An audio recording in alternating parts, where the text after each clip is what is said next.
Hi, everyone. Rex Saldana here, along with my buddy Mark Stevens. Hi, Mark. Hey Rex, how are you? I'm doing great, Mark. We're back for another episode of our podcast, episode 23. This time we're going to talk about the Annie Lennox Collection, which was her greatest hits compilation released in 2009. But before we start all that, we'll just kind of catch up a little. How have you been, Mark? What's been going on in the world or your Eurythmics world? The Eurythmics world. Ooh, same old, same old. Yeah, But just still basking in the glory of the Rock and Roll Hall of Fame. Now, oh, it's interesting that now we're voting on, or they're voting on this year's new nominees. isn't that crazy when it first came out? And I thought, gosh, has it been a year since we started voting the I last know. time? And it was. I want to say, and I like a lot of the people that are nominated this year. But I'm telling you, it is not whatever it's going to be. That concert that we went to, that we saw, that Eurythmics were part of, that was a concert for the ages. There Yeah. were a lot of good groups being inducted, and I don't think this next class is not going to be like that. And I don't mean to diminish anybody. I just mean there were just so many incredible people. Yeah, We got to see quite the show. we did, Uh, and this year's show won't be nearly as long either. That's for sure. No, I don't think so. I'm going to say who I'm hoping for. Okay, yeah, I'm Uh, gonna say as well. I'm hoping for Cyndi Lauper because yeah, and I think is she still leading? She's had She been number is. Yeah, one, she is.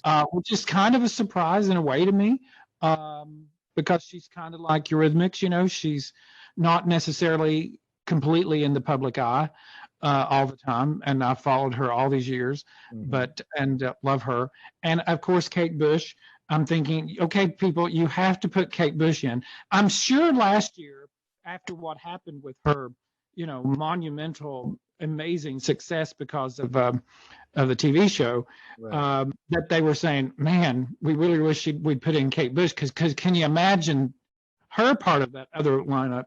But Yeah. I'm thinking she has to get in this year, because no one could have predicted what happened with her and running up that hill, which is Right. it's just one of the best songs ever written. Right. So I'm hoping those two. I don't know, who are you hoping for? Well, Kate Bush as well. I think she deserves it and has long deserved it. Um, I love the White Stripes, and I don't think that they'll probably get in this year, but I'm voting for them because I really just love the White Stripes so much. And the Spinners, who I grew up listening to, the Spinners are one of my all-time favorite groups, and I just have many fond memories of hearing all their music as I was growing up, and my parents played their records, and so I really hope they get in. I mean, I hate to say this, but I hadn't thought about the Spinners in years, and then all of a sudden here they are being nominated. And I'm also pleased to see that Warren Zevon is so popular at number 3. Mhm. He had one kind of hit, that Werewolves of London, but he's known as a songwriter and musician and collaborator with lots of big people. So I think the industry loves him, and I think they want to recognize him for that. And I think that's overdue as well. Of course, he died, I think, in like 1990 or something. Hmm. But yeah, Yeah, it's so always good to see a bunch of a good mix of people. So yeah, yeah. And yeah, of course, Joy Division and New Order together as one. They've done this with other bands as well. I hear this is not like a new thing. Um, but I find that interesting. I'm not sure that I necessarily agree with that, but okay. yeah, Maybe separately, however, bands together, I'm not so sure, but yeah, yeah, I think that's a worthy induction if that happens as well. yeah, So yeah. They have a lot of fans, and they were very important to new wave and dance music.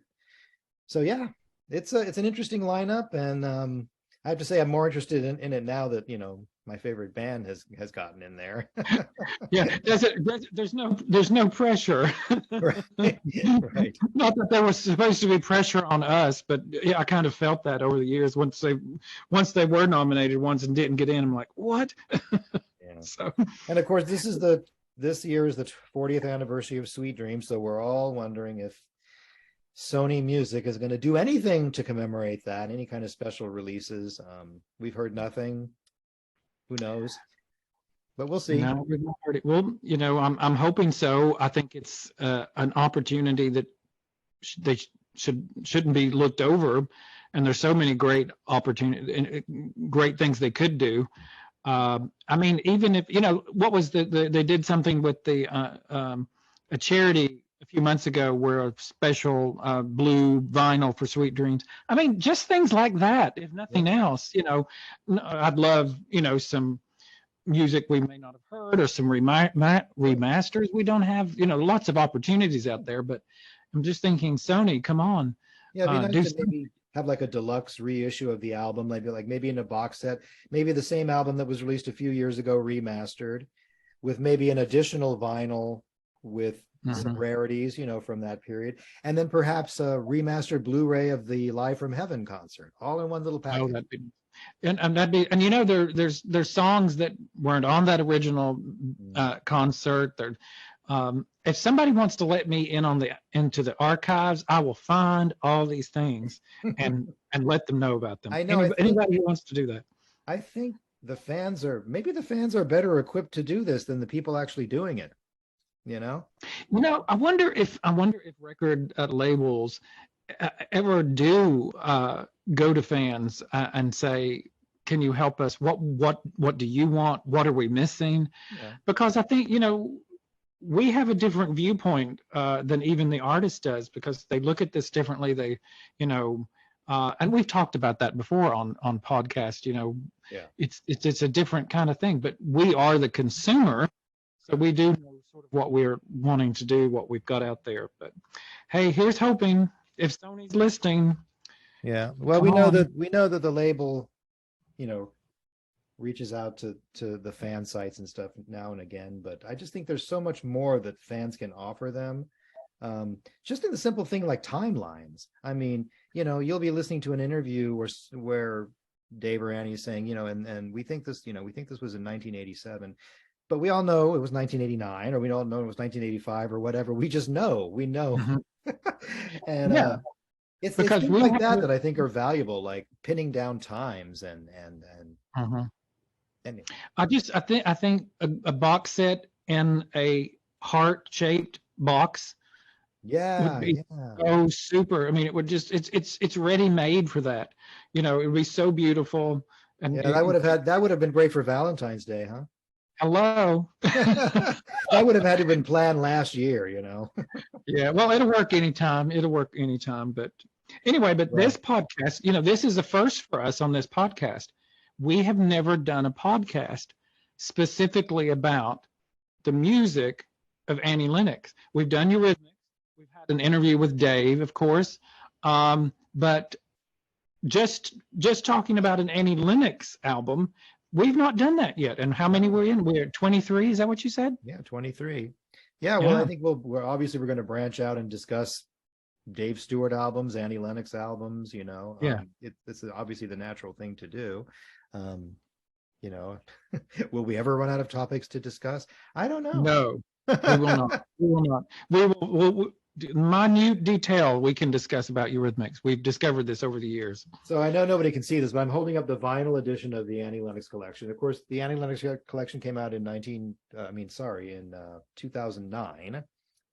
And February 2009 in the U.S. So we're right there at the anniversary, just right over the anniversary hump. Yeah. And it was between Songs of Mass Destruction and Christmas Cornucopia, right? Yeah. Mm-hmm. So it's funny, as I get older, these lines blur. When I talk about the 80s or 90s, I know every year, but not anymore. So yeah, I mean, it's a greatest hits collection. And, Mark and I were talking before we actually started recording about how, when the Eurythmics put out a greatest hits album, they had already put out 8 albums or not. Annie Lennox, had a couple of, was it 4 albums, but hey, if you look at the track listing here, these are all strong songs that, if not were huge hits, resonated in some way, So I don't know. Should we just go down the track listing and talk about them, or? Yeah, and it's interesting too. And you mentioned it. That it did come out on vinyl, and I have a copy of it on vinyl. But you cannot find that on vinyl today. It's not available anymore on vinyl. Out of print. It's as big as vinyl is at the moment. Yeah, double gatefold vinyl. It's beautiful. And yeah, I mean, as we speak, there are like two of them on eBay. Not putting a plug for eBay or anything, but one is over $1,000. The other one is approaching like $600. So people want these, and gee, you know, if the label were just to print some more of those, they'd make a lot of money, wouldn't they? Well, apparently, but the people on eBay wouldn't be happy because their copy. Well, they could still say, I guess, the original, but okay, no one's getting my vinyl copy, and not even for $1,200. Although I have to say, that could be tempting. That pays part of a mortgage, you know. But yeah, I mean, but then you don't have it anymore, you know. I think somebody is saying, I don't really want to give this up, but if someone is gonna offer me $1,200, I'll give it up, but it's not going to be me anytime soon. Yeah, but, no, I don't think I could give mine up. So you know, it's interesting to me. It was that this album, the Annie Lennox Collection, was released in the U.S. a couple of months before Europe and the UK, and thinking back on that, you know, I had sort of forgotten that. And I even, you know, like was emailing people. I'm like, is this accurate? Do I have this correct? And apparently that's true. I don't know why that was the case. Maybe it was something to do with, you know, so she could promote it or something. Maybe. I don't know. Yeah, I don't know. That was like with, was it Diva? Yeah, Diva came out like about a month before it did in the UK before it came out in the States. Mm-hmm. So that happens sometimes, you know. Well, it makes sense. They got to fly around the world, you know, promoting it and stuff. And sometimes they. But let's see. It was the traditional album. Of course, all these albums, especially back in that time period, were doing deluxe editions. We'll get to that. But it had 12 tracks. 12 tracks. And you want to go through the list? I don't. We've discussed a lot of these songs before when talking about, well, these are solo songs, so maybe not. But it's interesting that Little Bird is first, you know. I mean, it's a great song and all that, and was a big hit. I you know, if I was assembling the track list, I might have gone in sort of chronological, like I would put Why first, you know, and then Walking on. Well, it is interesting that they have 3 diva tracks that start the album. Little Bird, Walking on Broken Glass, and Why. And then it starts deviating between the albums. I think probably Little Bird is maybe sort of her anthem, you know. It's also a punchy way to start the album. It's not. It's not. Of course, if you think Why is not a punchy way to start an album, Why was a lead single from a debut solo album. So, you know, I mean, what? But yeah, no, it is kind of a signature song, and well, she performed it at the Olympics. Yep. Rather spectacularly. Oh yeah. Well, so the track listing is Little Bird, Walking on Broken Glass, Why, No More I Love You's, Precious, A Whiter Shade of Pale, 1,000 Beautiful Things, Sing, Pavement Cracks, Love Song for a Vampire, Cold, and Dark Road. So we get 2 from Songs of Mass Destruction, 2 are you looking at your CD? Let me see. Because the vinyl has 2 extra tracks, Pattern of My Life and Shining Light. Oh, sorry. Yes, I forgot. Yes, that's on page 2 of my sheet here. Okay. Sorry. Yeah. Well, those actually are very important songs because those were the new songs. Right. So, yes, sorry. And they were put on the end, which is interesting because the Ultimate Collection with Eurythmics bookended the 2 new songs. One at the beginning, one at the end. I'm right about that, correct? Yes. Yeah, so that's interesting. She put the 2 new songs at the end, which is interesting. Yeah. But so it was a 14 track album. Sorry. Yeah. We get things wrong here sometimes, but we correct ourselves. That's what we do. That's right. And our corrections are always right. Here's an interesting thing about this album. It has 7 #1 songs on it. Now let me explain that, because you might be saying, what are you talking about? But there are 7 #1 songs on here, and I'm going to tell you what they are. Mark, I just have to say that was very, very well done. What you just, you know, this. What? I can't even repeat what you just said, but it was just the way you did it. Well, It's because we can see each other. It feels like this is a TV show or something. Anyhow, go ahead. Sorry. I'm directing you, aren't I? I'm pointing at you. That's what I'm doing. But listen to this, and this was interesting because I was going through it and I was trying to think, how did she decide on these songs? And not that they weren't singles, I get that, but there's some singles that aren't here. But listen to this. So Little Bird was #1 on the U.S. and Canada dance charts, but #1. Walking on Broken Glass was #1 in Canada on the singles charts. Why was #1 in Italy. No More I Love Yous was #1 in Canada, Italy, Spain, and then on the U.S. dance charts. Precious was not #1, but it's #7 and #12 in Canada. But A Wider Shade of Pale. Now catch this. I'm going to count this, okay? It was #1 on the U.S. Hot Bubbling Under the Top 100. So that means it was 100. But it literally, there is a chart for the, yeah. There's a chart for Bubbling Under, which means it's basically 101. But it was listed as #1. So I'm going to count that. Yeah. And 1,000 Beautiful Things was #1 on the U.S. dance charts. Pavement Cracks was #1 on the U.S. dance charts. So there you go. There's a lot more #1 songs on this album than you might think. So, and I'm sure, wasn't Love Song for a Vampire #1 somewhere in some format? No, I couldn't find that. #3. Probably top 3, yeah. Okay. Yeah. But anyway, so I found that fascinating.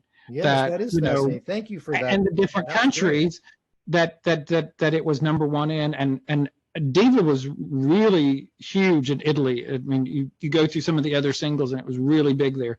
So, so you kind of look at that. You kind of might look back on it and say, oh, well, her greatest hits didn't have the big singles like the Eurythmics did, but yeah, maybe so. She sold a lot more in the U.S. than Eurythmics did. That's right. Her solo career was bigger here for Diva and Medusa, at least, than Eurythmics were. Well, it was fascinating. Bear didn't do some. I mean, at last count, a number of years back, Bear was approaching platinum. It was like at 700,000 or almost 800,000, and that was a number of years ago. So, but it debuted, I think, at #4, and then Songs of Mass Destruction debuted at #7.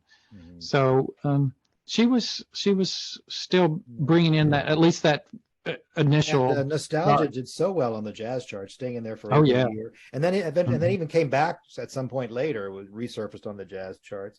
And while you don't sell a ton of records being on the jazz chart, the longevity of it and just being on the chart, and the fact that she resonated so well with jazz people who buy jazz records, that was quite a triumph for her, that album, I think. So, let's talk about the track listing. What do you like about it? What don't you like about it? Anything that you would say, I would have done this differently? What do you like about it? Well, I'm kind of an ordered person, so I would have done it sort of like the Eurythmics Greatest Hits did, where it was kind of more or less in chronological order, just because that's the way my head works. Like if I'm looking back on someone's output, I'm going to think about the beginning through the end. I'm not going to randomly pick here and there, although you do think about certain songs, but randomly. But so I would have started with Why, Walking on Broken Glass. But of course, releases are different in different countries. They didn't always. So what is sequential for me may not be sequential for Mr. Steve Gaylor. Right. Yeah. Precious would have been before Broken Glass, and in some places, but it wasn't here.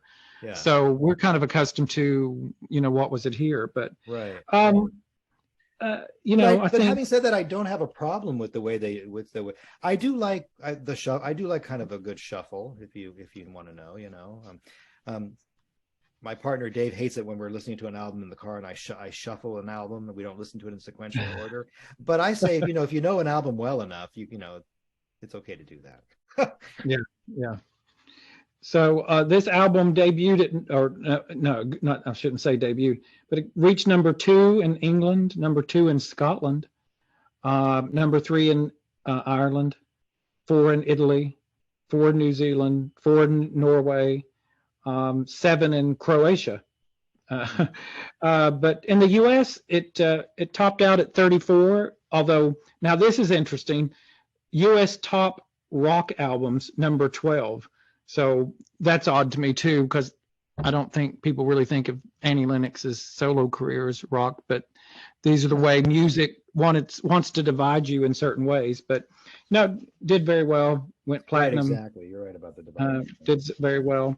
But, I think I would have done a few things differently. I would have done like the single mixes for Little Bird and Walking on Broken Glass, because Walking on Broken Glass has such a really great single mix. It's just some little flourishes, and I think that would have added to it, and it would have made it a little more special. As our friend Maureen used to say, it was more punchy. She used to say more punchy. But, so and I'm glad Love Song for Vampires on it, because I think that's good. I think the thing that I never quite understood, and let's talk about this, but why Put a Little Love in Your Heart is not on this, because that is Annie Lennox's biggest, quote, solo hit in the US. That's a top 10 hit here. And now I think we probably know why it wasn't on, because I think for all intents and purposes, it was a Eurythmics duet with Al Green. And we don't really know. We've talked about this before. We talked about it on our holiday podcast, I think, but I don't know why Dave produced it, but it was, I don't know if that was a record label kind of thing, or how that came about, but it's always kind of perplexed me, because if you're doing her solo career as a retrospective album, it really should have been on there, because it was a big hit for her. But my guess is too, she didn't think of like this for the Annie Lennox collection either. So, but to me, it was like, well, if you're going to do a retrospective of your solo career, it had to be there. But I guess her solo career really started with Diva in 1992, right? I wonder if maybe the reason why if it indeed was a label thing where they said Annie Lennox and Al Green and not Eurythmics with Al Green, is because maybe Eurythmics with Aretha Franklin didn't perform as well as they had hoped. I mean, it only got to 19 on the chart, and wasn't even played very much in the region of the country I lived in. So I'm wondering, maybe they thought it's more sellable with Annie Lennox and Al Green. Maybe that could have been possible. Yeah. But I don't know. Sisters has gone on to become huge, and it's iconic. Yeah. But I don't know. I mean, I just think it would have benefited from that gravitas too of that duet. And but I guess it's not. So I'd be interested what other people think if it should have been on there. But the other song that is not on the album, that is, I cannot understand, is Into the West. Now, we can get to this. It is on a special edition as a bonus track, but let's face it, this is her Oscar-winning, Grammy-winning, Golden Globe-winning song, Into the West, from, of course, Lord of the Rings. How is that not part of her? And that they put it as a bonus track kind of shows like, well, we knew about it. We didn't just forget about it. Right. But I mean, how do you not have that on there? Because my first thing would be it's a licensing thing because of the movie, but if that were the case, it wouldn't be on there at all. Right. So yeah, I don't know. You're right. That is very curious. I mean, is it because maybe it wasn't a bigger hit or something? It wasn't. Well, really there's lots of things on once you get past Diva and Medusa, there's a lot of things that weren't necessarily big hits. Some of them weren't even proper singles. But Into the West should have been on the main album. It was, it was the highlight of I don't mean it like that. A high point in her later career that she's standing on the stage at the Oscars accepting an Oscar, and she won a Grammy for it too. I mean, so it was a huge monumental moment for her, and I think she thought so too. So don't know. Yeah. Yeah. It's curious. I'm thinking maybe it would have been a good idea maybe to start the album with Shining Light, kind of like they did with I've Got a Life. That might have well, when you do that, you're trying to give the album like some kind of like current relevance, like, hey, there's this new song on here because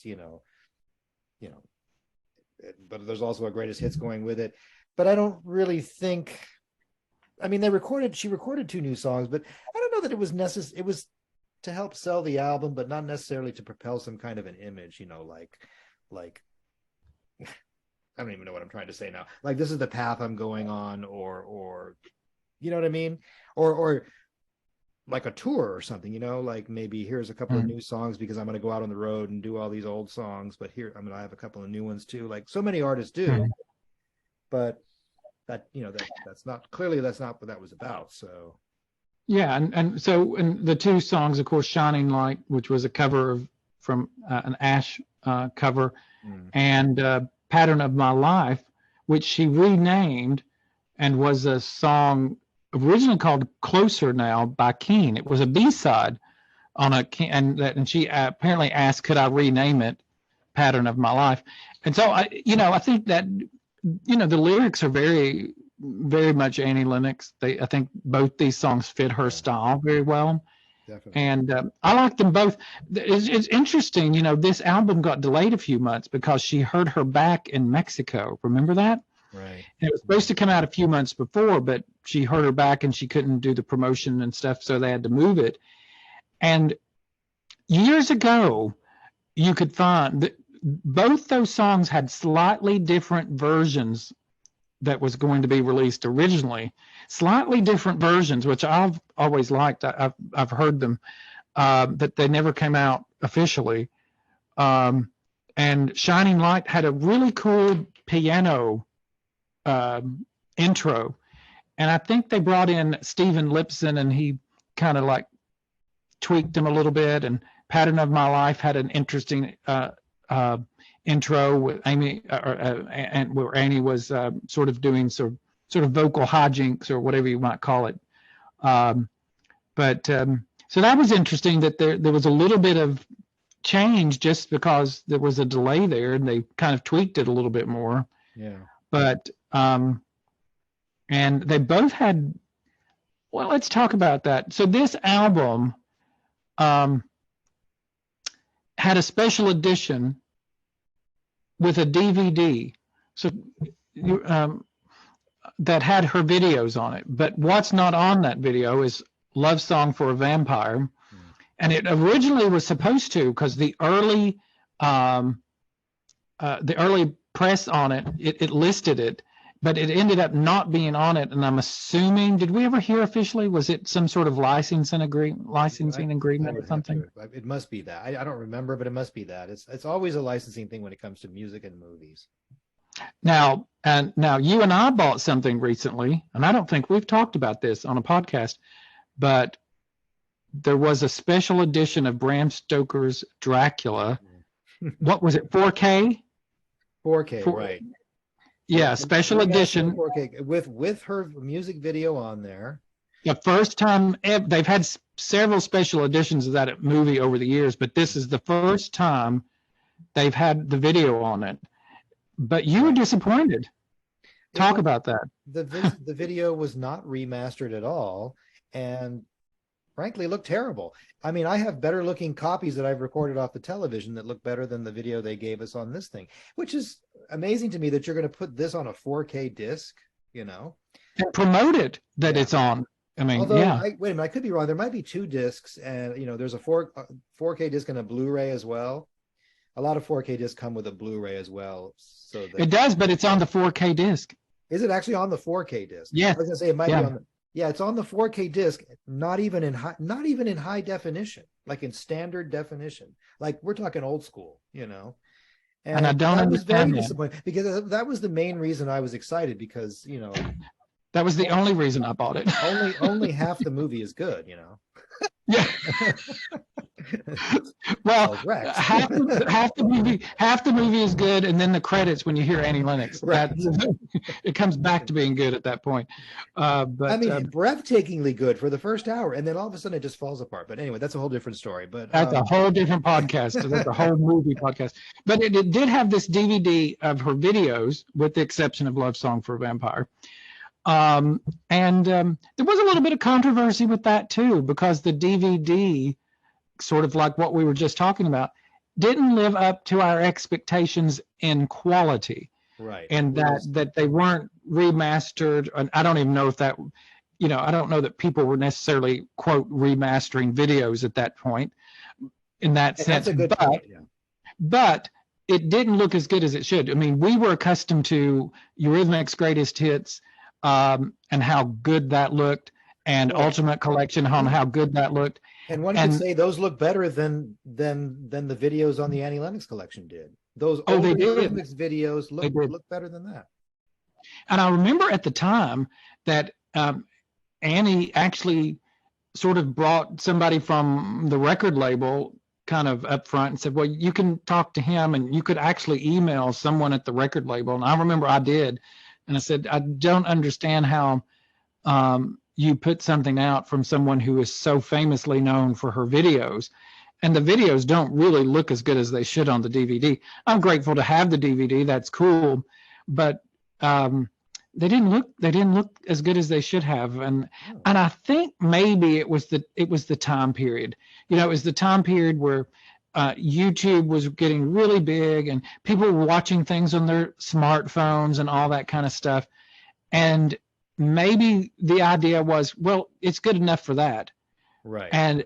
But and you're right, it was before they started remastering the videos, because people consume this stuff. I mean, well, gee, when suddenly YouTube became integrated with people's television sets, that I think maybe became a game changer, because the video quality had to improve. Because if you look at some of the older videos on YouTube on your TV, they're all pixelated, so they have to be redone. Or I'm not an expert on that. They need to be redone for that kind of format. So that's when I think people really started thinking about it. So I just think it was bad timing, maybe, but clearly there had to have been better versions of those videos out there, because like I said, I mean, I have ones I've recorded off the TV that look way better than those.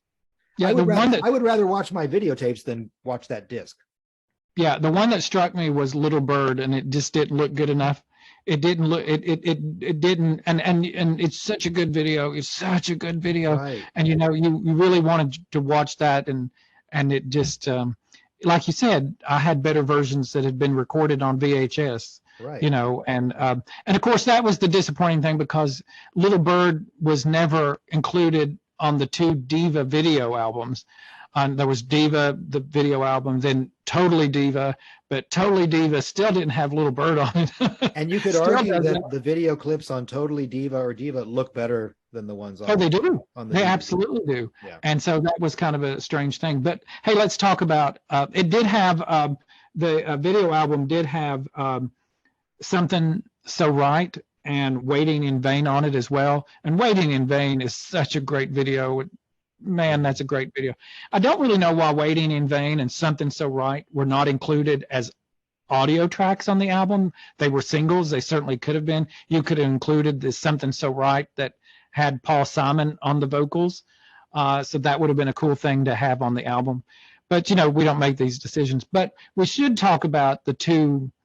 Well, there's 4 new videos, really, that we get on that DVD that we're complaining about. But okay, let's talk about the good things about it. So you get 4 new videos, but of course 2 are the new songs, Pattern of My Life. But what's interesting about that too is that it used her artwork from the Bear era, where she did, she had an art exhibit, and she did all of that self portraiture that she used on the album cover and different things.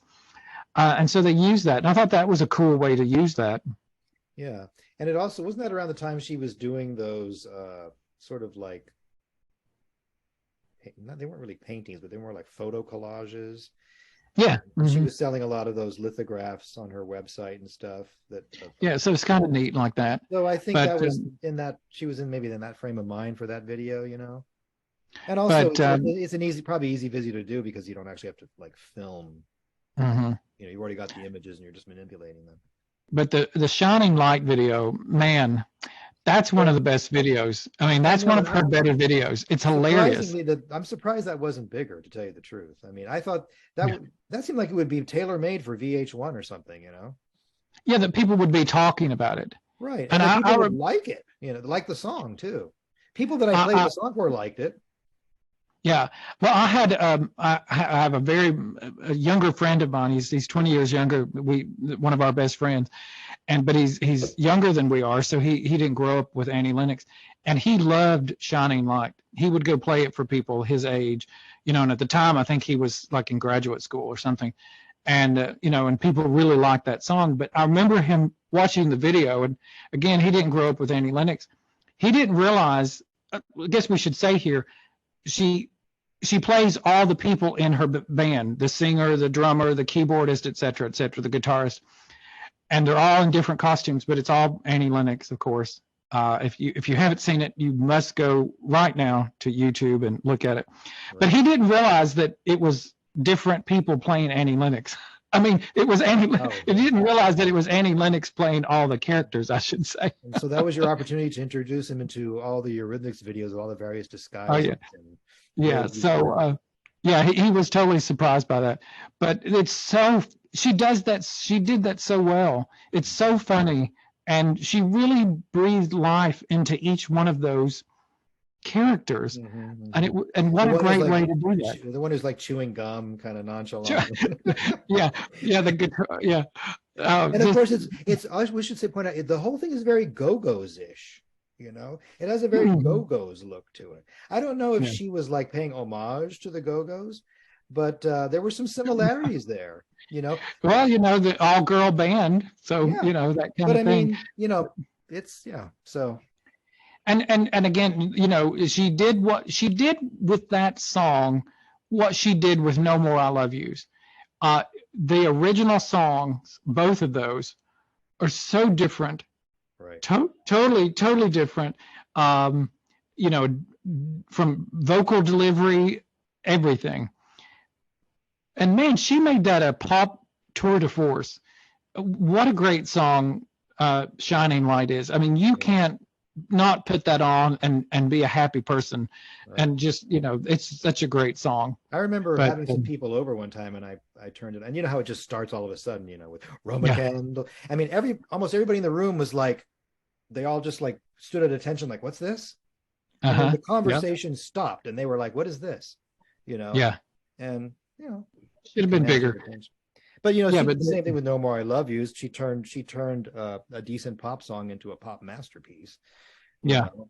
Um, yeah. and you know, really that song, you know, we were talking earlier, you were talking earlier about, you know, her biggest solo hit is put a little love in your heart. But you know, No More I Love You did so, I mean, it may not have, I think it only what 23 on the chart, 23. Mm-hmm. but it had these legs that lasted forever and it won the Grammy and Mm-hmm. it One got gram. so much radio airplay, more from what I remember. I heard No More I Love Yous more than I ever heard any other Annie Lennox song back in the day. Now you never hear No More I Love Yous. Well, But I think I would have heard Broken Glass more, but yeah, No More I Love Yous it hung around. it Well, hung around. Little Bird here was such a big hit around the world, but it was not a huge hit here, with the exception of the dance charts. But it only got to like 49, which never made sense to me. That it No. sort of stalled after her success there. It was So picked up by, you know, like alternative rock radio played it, you know, where some of them I think were not so keen to play Why or Walking on Broken Glass because it wasn't so maybe like electro alternative sounding, whereas mhm. Little Bird was. So I remember being surprised hearing Little Bird on like the more alternative album stations, whereas I was hearing Walking on Broken Glass on more of the pop stations. you know. Mm-hmm. But hey, multimedia exposure or crossing over is never a bad thing. Yeah, well, I mean, and a lot of people, of course, that was a covers album, but a lot of people here at least, did not know that original song at all, and Yeah. and it seemed very much like an Annie Lennox Oh, song, that it's completely. I something mean, that Annie Lennox could have written, exactly. that and she delivered it so well. And I've But always there, thought that. Oh, sorry. I always thought that it's a challenging song too. It's long. It Mhm. builds slowly, and it. If I had heard that, if I heard that song for the first time, and somebody said to me, "Do you think this would be a big radio hit in the U.S.?" I would have said, "Probably not." It's long. It's almost, isn't it over 5 minutes or close to it? it's closing in, yeah. And it builds very slowly, and it has very odd lyrics. And I just thought, frankly, that it was a triumph that it became as big as it did in the U.S. Mhm. Because it was not a typical pop song in any sense of the word. It was odd, and it stuck out, and it was fantastic. Yeah, it was weird and it was bizarre and it was so wonderful. Mm-hmm. Annie Lennox, even post Eurythmics, it's the thing. It was the kind of song that we would have, expected from Eurythmics, because it was just weird and different and Right. fabulous and just everything about it, you know.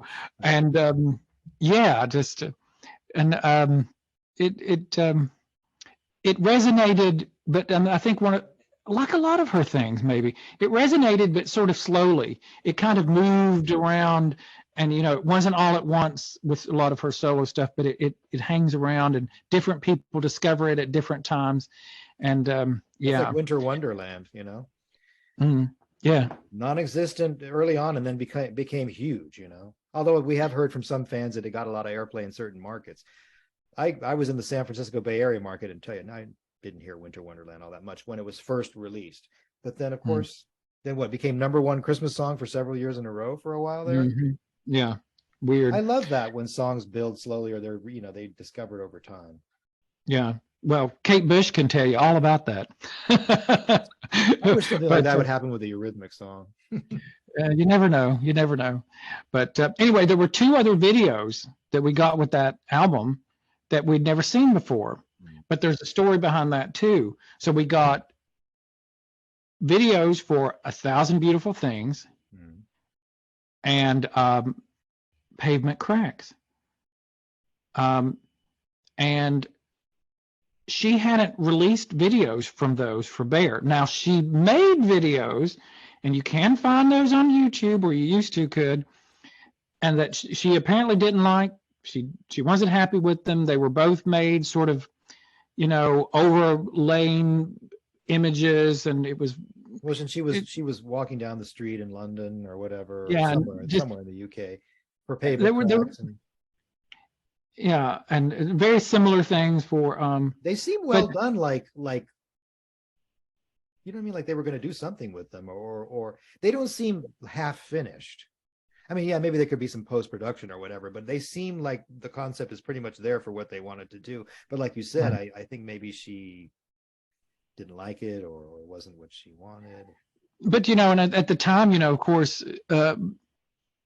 Bear struggled to find the same kind of audience that previous albums did, and I think part of that was that there was no video, and she was so well known for that. They weren't videos that were, but it's odd to me because she had videos, but even then, she clearly said, I don't like what I did. I don't like the finished concept, so I'm not. So even when she had this greatest hits album and it had a DVD, she didn't say, well, let's go ahead and we'll put those out. We never did. So she did a live version of 1,000 Beautiful Things, I think. But the video for Pavement Cracks is really kind of strange, and it's kind of intriguing, really. It's footage, and I'm thinking it may be footage from the live concert that she did. I think she recorded in Canada, and it never was released. That's a whole other podcast right there. But so, and it's this weird footage that's just kind of it strings along and it comes from different aspects, and it reminds me of the tours that she did for Bear, and then with Sting. Sort of the way she looked, and and I have to say, she was so beautiful on those tours. Yeah. She looked really wonderful. She looked great. She looked really healthy and all that, and She was glowing. Yeah. yes, she was. And those were such great tours and such great memories. So I love having that. It's a weird kind of video. I have to say, it's a strange video. Yeah. But it's kind of intriguing. You kind of just keep watching it because you're kind of like, and it's got that time clock up at the top, like a video time clock, and it changes all the time. So it snaps in and out because it's different. It's a weird video, like raw footage or something, Yeah. So, but hey, it's there. So it was something new. So that was kind of cool. It's always cool to get something new, even if it's like, okay, it's not like the video for No More I Love Yous, which of course is an artistic triumph. But hey, for a fan, I thought it was fun. Yeah, really, that video for No More I Love Yous is something. And even Whiter Shade of Pale is a great video too. Yeah. I remember she's in that bear suit, and she's riding around on the swing, and she kind of looks sexless, because the whole bear suit is like straight. You don't see any breasts, you don't see and then she's got the shorter hair. It's another way. It's slightly androgynous in a way. I'm just trying to imagine what you're talking about. She's the androgynous bear. It's Cocaine Bear. No, I'm kidding. Oh yeah, the new movie. We're going to see that tomorrow. Anyhow, okay. No, she's on the swing and she's kind of lunging way back, and the bear suit, and it's all like like, is that a guy in there or a girl? You don't know, because it's all, and her hair is short and she's known for the androgyny, and I just always thought that was very slyly subversive in a way. It actually titillated me a bit, I'll admit that. Okay, people, you have no idea what you're going to get when you tune in to this podcast. That's a totally different podcast, Rex. A totally different podcast. Hey, you know what? I'm proud to admit that. I love it. And we're not going to get in on the clown part and the suit, the clown suit. I'm not even going there. So. Oh, you mean for the live performances? Yeah, the live performance with the clown. Yeah. I saw that performance live on Tonight Show where she stood on the chair. I tell you, it was an audience full of Midwesterners on vacation, and they were very confounded by her. Mm-hmm. I remember outside in line, they were like, "Who is this Annie Lennox?" And I'm trying to explain to them, she's this, she's been around at this point, she'd been around for over 10 years and was quite successful, and or more than at that point. And and I was talking about what a great voice she has, and she's known for that, and and then she delivers this kind of muted, on purpose, muted, weird version of which was, I thought, was very avant-garde and very well done. But those people must have thought, what was this guy talking about? Yeah. And then she stands on the chair at the end, and they must have been like, what the? But I thought it was I thought it was fantastic. A great performance, absolutely. I have to point out behind you, I know nobody can see this, but you have this collectible of that was at the record stores. Oh yeah, which contains this little this poster that was given away if you bought the album. Yeah, and you actually have the promo display with the poster sitting in, and I have that as well. Yes, that. If you in the US, if you bought the Annie Lennox collection, you got kind of this free lithograph, and in the record stores they had a little display with Annie's picture on it, and the lithograph sat inside it. Well, I have to tell a funny story. I went to this Barnes and Noble, they had it on display, and I said, "Hey, do you think when you're getting ready to take that down, I could either buy it or have it?" And the guy says, he goes, "Sure." He goes, "If nobody wants it, I'll call you and you can have it." And I gave him my phone number. So about 2 weeks later, he calls and he goes, "Hi, this is the guy from Barnes and Noble, and you wanted that, that Annie Lennox thing." I said, "Yeah." He goes, "Well, nobody wanted it, so you can have it." And I thought, Okay, great. I'll take it. But I mean, how many people actually come in there and ask for things, But Well, this okay, guy, I this did guy the was super young. He probably not all that familiar with Annie Lennox, So I just thought it was kind of funny. I did the exact same thing at my Barnes and Noble, and I went up to him and I said, "Hey, if nobody wants that, could I have that?" They gave it to me right then, Oh, and it has like 20 posters in it. yeah, It still yeah. had 20 posters in it, and I have to say, and I thought at the time, and remember, if you bought the album, you could have this poster lithograph. It's Yeah. really well done. Yeah, It's it's a got nice list. images from her videos and things on it. Yeah, But I think it's worth too, framing. but I think the thing was that would have been a big hit during the career of Eurythmics. But by that point in her career, a lot of people buying that were not going to go home and say, "I'm going to put this poster, for lack of a better word, on my wall." And as a teenager, I'm like, man, that would have gone on my bedroom wall. You know what I mean? Yeah, exactly. But so it was kind of a weird kind of thing to be giving out for an established artist of that age. Yeah. Um, I don't know. I thought it was kind of a weird kind of thing to Yeah, it almost like do. it was playing to the longtime fans, obviously. But the fact Yeah. that they just gave it to you even before the promotion was over. I mean, what does that say? Yeah, it probably says like we've got other things coming in and we need room. Yeah. Do you remember when No More I Love Yous came out as a single in the US? They sold the single with a Medusa pin. Do you remember that? No, I don't remember. No, I didn't know that. Oh, you didn't know that? Yeah, no, it was a little it's a pin of okay, the alternate version of the Medusa cover where it's more of a full head and shoulder shot, and it's Yeah, more I've got that. it's more kind of to the side a little bit. I think I've got that pin, but I didn't get it with the single. It's a cardboard pin. It's made out of heavy cardboard. It's not even like No, plastic or steel, but it was bundled with the single, so when you bought you got that. I So I don't I don't think I remember that. I may that's have got interesting. that, but who knows? But I was not a big fan of the single, so Yeah. I I remember hated before cassette. singles, I thought, wouldn't it be a great idea to have cassette singles or single? But then once they came out, it was like, this is a So lot of you're the person responsible for the single. You dreamed that up, and it happened. well, once you realize that you couldn't carry all these stupid singles everywhere that had two songs on them, um, Yeah. they're great for collecting, obviously, but yeah, they didn't. So we Single should save them. probably we should probably talk about too that the iTunes store. Remember, iTunes store was fairly new at that point. You know what I mean?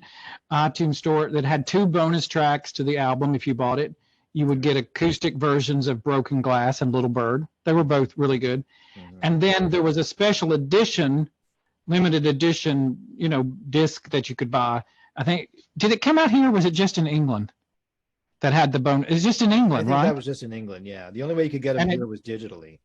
Yeah, and it was Into the West. Hello. Mhm. Why that's not on the, we've already talked about it. That's Well, my big maybe that's a carrot to get you to buy the deluxe edition. well, that may be true, but it needed to be on the official. Anyway, Ladies of the Canyon, her Joni Mitchell cover, which had been on It was a one Medusa of B the side, Medusa B B side. side, Yeah, and then Hush, Hush, Hush, with Herbie Hancock, which she'd released. Apollo Great Fall song. song. Yeah, Many Rivers to Cross, which she performed live on one of the Idol Gives Backs. that is so That's a good. great song. And that was a charted song in the US. I think it got Right, to like 97 or something like that. but It was even it made the news that it charted. Yeah, that was hey, back it when all that was new. was even higher than that number one Bubbling Under. It actually beat the Bubbling Under. Dream Angus, which is her great kind of folk Okay, let's song. stop for a second. I love Okay. Dream Angus. Isn't Love that a Dream great Angus. song? And Isn't that obviously, great? I'm thinking she must have sang this to Lola and Talia when they were babies, or children. But I it's think she must have been, so her mother must have sung that to her. yeah, I would exactly, imagine. exactly. It's so beautiful and it's haunting, but yet in a beautiful way. And the way she delivers the with the is it a Gaelic accent? I've heard Hmm. a Scottish accent.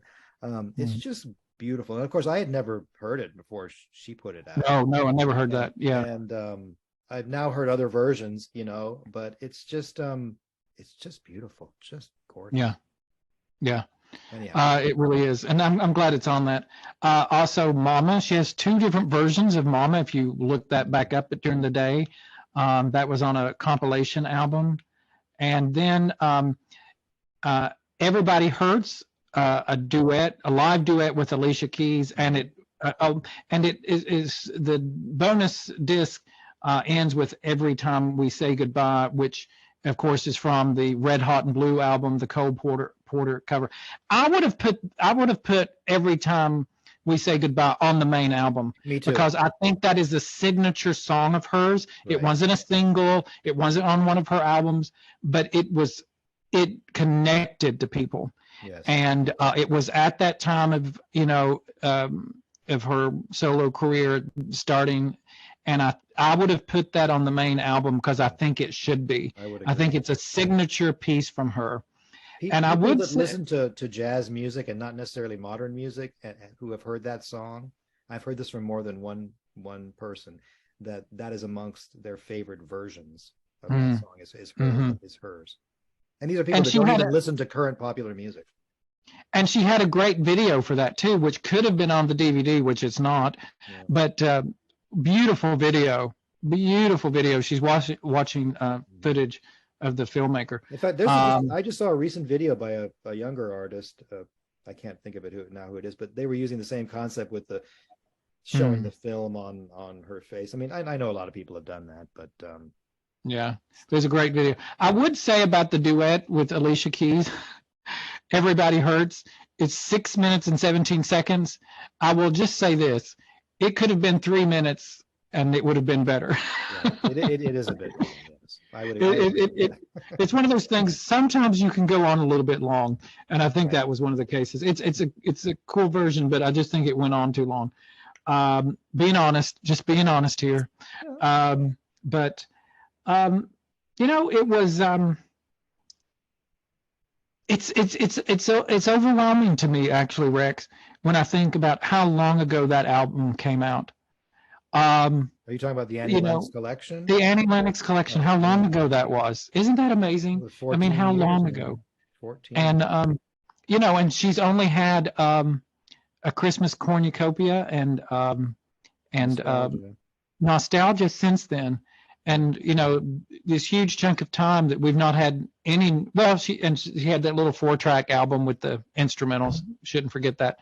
But yeah, well, good for you, because I was about to try and pronounce the. Now watch. So maybe I'm pronouncing it all wrong. Oh well, I have no idea. I'm not going to attempt it. Butterfly. Butterfly. Yeah. But there is one of those songs I really liked, actually, that you play, and it's very, I mean, I don't dislike any of them, but there's one that's almost kind of like a single, it's a little bit more accessible than the rest of them, Yeah. It's always good to play, I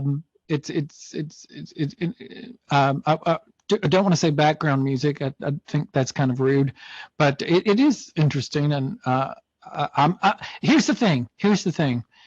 I'm grateful for any new Annie Lennox or Eurythmics music. I would take it. I was happy to take a 4-track album of instrumentals. I was happy to take it because it was something new. And I guess that's the thing that's disappointing when you realize how long ago this greatest hits package was. And I think it came about because she was ending her contract with Sony. And I don't think that was a happy ending necessarily. I don't think she was happy with the promotion they did for Songs of Mass Destruction. And I think there's a lot of, I think she's correct on that. I don't think she got the promotion she should have had, because I think that's a great album.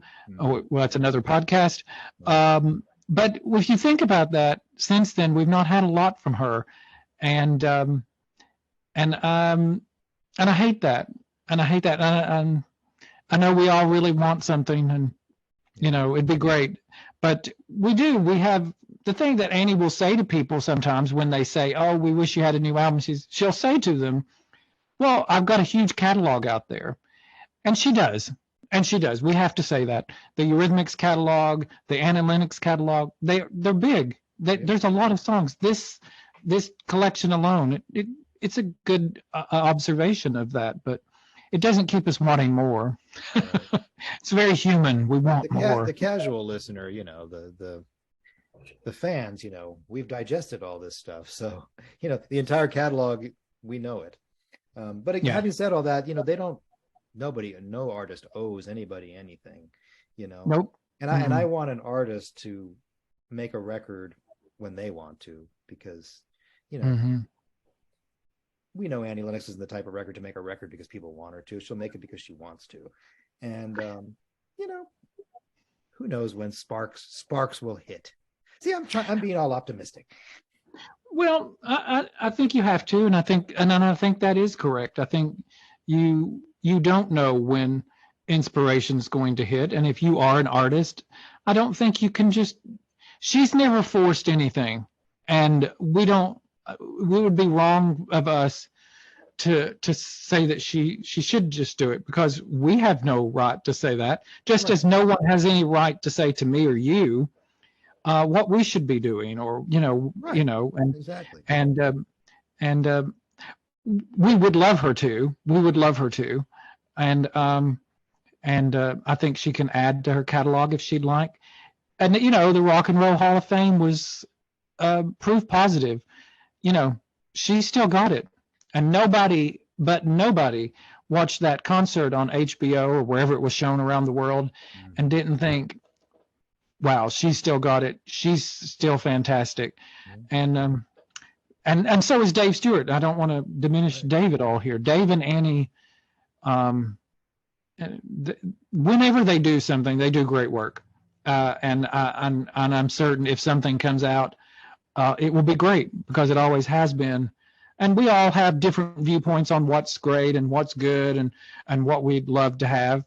And we're not all 100% all the time here. I just said it a few minutes ago, but that's what this podcast has always been about. Right. Hey, let's look at it and discuss it and break it down. And what do we think about this? Right. And what do we think about bear suits? I mean, I don't know. Certain types of bear suits. Well, actually, I guess there aren't certain types. There's just a bear suit, right? Well, no, they have those bear suits that are kind of like, they're kind of big and bulky to make them. And then there was the bear suit like she's wearing that looks more like a Halloween costume. You know what I mean? Where it's just, But all right, we're back on the bear suit. We're getting off that subject. You brought that up. I did. I'm a terrible person. Well, nobody listens to these podcasts. Nobody will even hear that. Oh, yeah, absolutely. No one's listening. Okay, yeah. All those people in Europe. Yeah. No, that's we got we've been at this over a year now, and we got a lot of listens from all over the world, and from pretty remote places too. Yeah, hasn't that been fun to kind of like go through the analytics and like, oh wow, yeah. Well, I'll go through some really quickly right now before we end this podcast, because okay. So now this podcast is all about us. Let's do it. Right. Okay, so. Yeah. Okay. You share these things with me from time to time. World listens. We have people are listening in, like Rwanda, Albania, Morocco, Latvia, Bosnia and Herzegovina, South Africa, Lithuania, Czechia, which is now the new Czech Republic. I learned that when I was there last year. Hungary, Philippines, Turkey, poor Turkey, Bahamas, Indonesia, Puerto Rico, Vietnam, Croatia, Pakistan, Slovakia, Russian Federation. Well, and I'm assuming Canada, the U.S. If anyone's listening from Russia, we did not start the Ukraine war. Putin did. Ooh, we're getting political on our podcast. Oh my God. And then, of course, United Kingdom, Australia, Canada, Germany, France, and of course, all over the U.S. I mean, it's weird to think that, somebody might be listening to us in like some far-flung country in the Middle East or something, or in Eastern Europe or Asia, hearing the sound of our voices as they sit in their house or wherever they live because they're interested in Annie Lennox or Eurythmics, that's just wild to me. Mark, people are listening to your voice in Vietnam. I apologize for that to everyone in Vietnam, that they have to hear my accent and my voice. Oh, and people love the accent. They're listening to these two guys, both of us who grew up in the South. You in Florida, me in Tennessee, but neither one of us lived where we grew up. But yeah, so I don't know. I'm grateful that people are listening in all these different places, but they're not listening because it's us. They're listening because the music of Dave Stewart and Annie Lennox has somehow connected with them over the years. And Annie Lennox just made an Instagram and Facebook and Twitter post just the other day that Sweet Dreams, what is it, 1 billion streams. Yeah, and I'm proud to say I do not do a lot of streaming. I buy my music to listen to. I don't do a lot of streaming. It's not my cup of tea, but 1 billion listens to Sweet Dreams. And how amazing is that? And I think she said something to the fact, that very little places in anywhere in the world that song's not been heard. Yeah. And well, what must that feel like to have created something like that? Very few people in the world of any kind of thing, there's things, the iPhone, for example, or whatever, but music, that you've created something that almost everyone in the world has heard. That song will be, will be around forever, for eons after we're all gone.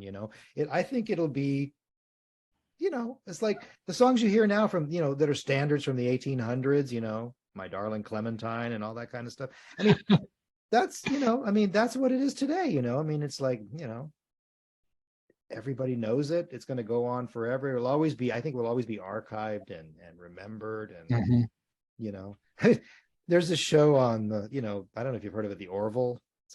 It's a Star Trek show with Seth MacFarlane, but they're listening, and that show is set like thousands of years in the future, but they're listening to music from our time, it's just a TV show, but when you see that, you think, yeah, that could happen.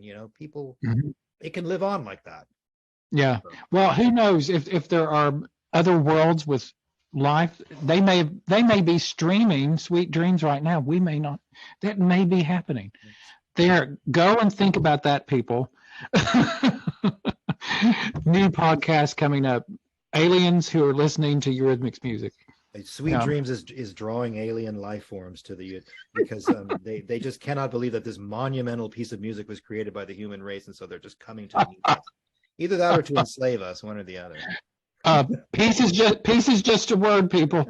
Aliens coming, but anyway, a great podcast. Great to talk to you. It was nice to say. Let's talk about Annie Lennox solo, which we hadn't done, and we'll get to her solo albums one by one. We'll do Diva and Bear and all that at some point. Bring some other bands on. I love that album. It's my favorite. Bear needs a vinyl release on white vinyl. Absolutely. Sony, if you're listening.